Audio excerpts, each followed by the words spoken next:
You think you're making choices? You think you're chasing dreams, building relationships, pursuing goals? But what if you're not doing any of it for you? What if almost everything you've done in your life was shaped by a voice that isn't even yours? A voice built from fear, memory, and the need to survive? It tells you who to be, what to want, and why you're never enough. And without realizing it, you follow. You build your life around it. You defend it. You even call it me. Let me tell you a story of nature. Before the first light touches the sky, there is something more ancient than both darkness and dawn. It does not move. It does not speak. Yet every morning, light rises within it. And every night, darkness returns into it. This presence does not come or go, it simply remains. The world calls it the sky, but the Sufis saw in it something deeper, the nature of the real. Now listen closely, this is where the truth begins. The thoughts that appear in your mind, the images you hold about your life, the story of who you think you are not what defines you. They are like passing clouds. They are like morning fog.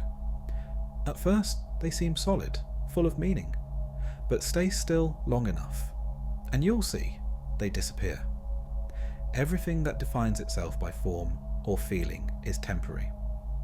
But you, the one who sees, the one who knows, are not temporary. You are not the clouds. You are not the fog. You are the sky that holds it all. And when you stop identifying with what appears, when you stop letting a passing story tell you who you are, you return to what stays. That's when you begin to see the voice you've been following is not the real you. It's only a reflection, a mask built by memory and fear. And the Sufis knew something radical. They confirmed exactly what this points to.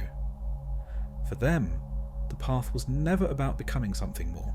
It was about burning away everything false until only the real remained. Between me and you, there is only me.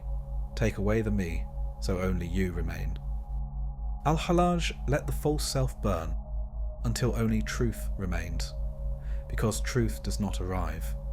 It reveals itself the moment you vanish. And that's where the Sufi path begins, with one sacred question. Who is the self I have mistaken for me?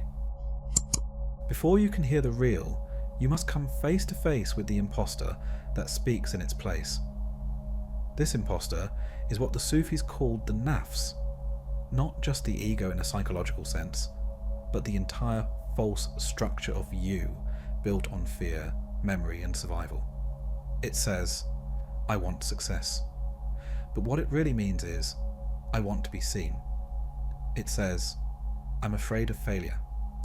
But what it hides is, I believe I am nothing without validation. The Nafs does not seek truth. It seeks control. It feeds on attention, comparison, and the illusion of separation. It's the voice that says, you're not enough, but maybe if you try harder, they'll love you. But what if that voice isn't you? What if it's just a mask? A bundle of programs inherited from the world, acting like you, but afraid of who you really are? The Sufis didn't fight this imposter with willpower. They watched it, starved it, sat in silence until its grip faded. Because the false self cannot survive when you stop identifying with it. It only lives because you believe it is you. When the false self speaks, it speaks first. It answers before listening. It reacts before understanding. It lives in noise because noise protects it from being seen. But silence is its death. Not the silence of a quiet room, but the silence where you stop feeding the voice inside. Where the thoughts are still running, but you no longer believe they are you. This is not passive silence.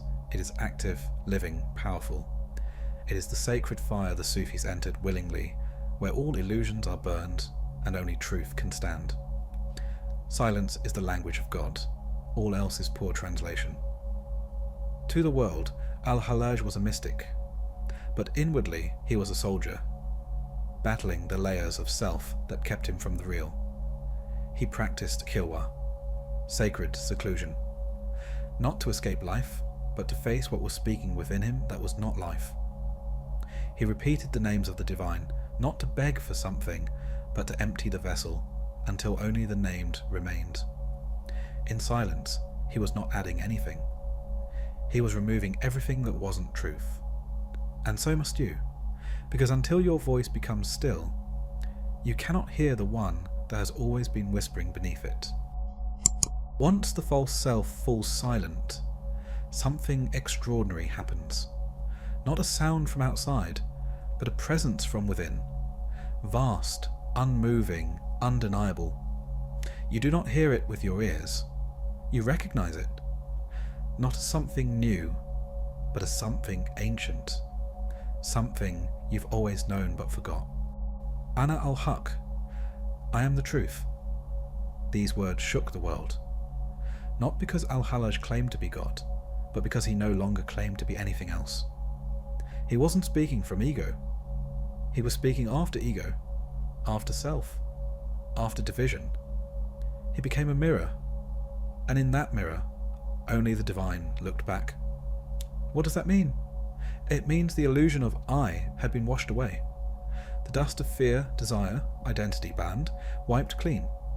So clean that when consciousness looked through him, it saw nothing but itself.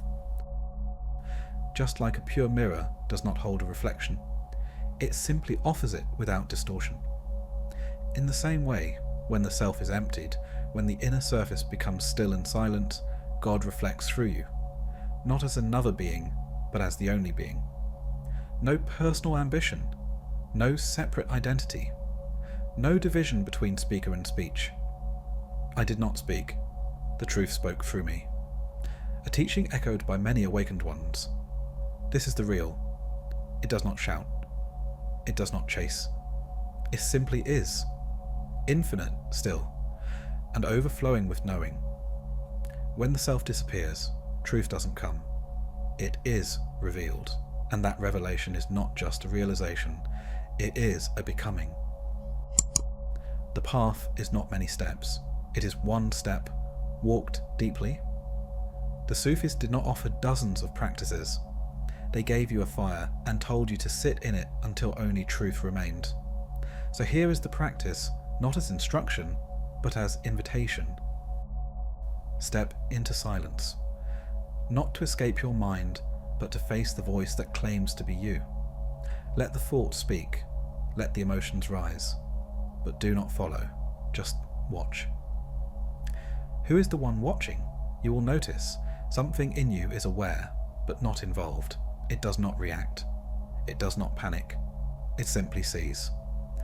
That is the edge of the false self, the moment it begins to lose its grip. Now, shift your attention deeper. Breathe gently. Relax the body, but keep the inner gaze open. Now ask, who is aware of this thought? Who is feeling this fear? Who is witnessing this silence? And wait. Not for an answer, but for the one who waits. In that space you will not find a new identity. You will find no identity. And in that no-thingness, you will begin to sense the real. Not as an idea, not even as peace, but as a living, boundless presence.